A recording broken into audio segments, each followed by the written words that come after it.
nước mắt hòa nỗi đau. Có phải em hết yêu anh rồi? Mộng hạnh phúc, mộng ấm êm, sao giờ đây chỉ là mộng thôi? Lời cay đắng làm buốt tim, em đổ lỗi chỉ do duyên tàn. Mà ngày xưa em nói yêu, cho dù bao khó khăn vượt qua.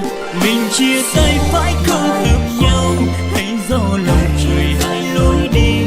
Ngàn cay đắng chấm lý do, rồi chia tay như chưa quen biết. Mà sao anh chẳng quên được em, quên nụ cười ánh mắt người thương. Vòng tay em tiếng nói em in vào tim.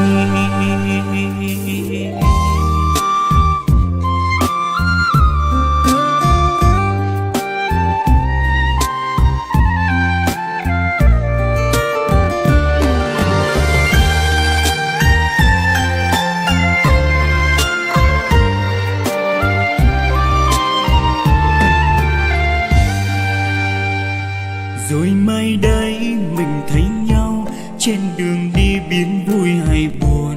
Làm sao đây lòng vẫn yêu, lặng nhìn em bước bên người ta. Vừa hạnh phúc vừa vẫn vui, che đậy đi nỗi đau mất người.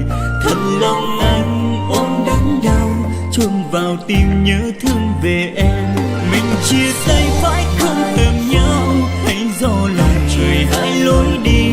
Ngàn cay đắng trăm lý do, rồi chia tay như chưa quen biết. Mà sao anh chẳng quên được em, quên nụ cười ánh mắt người thương.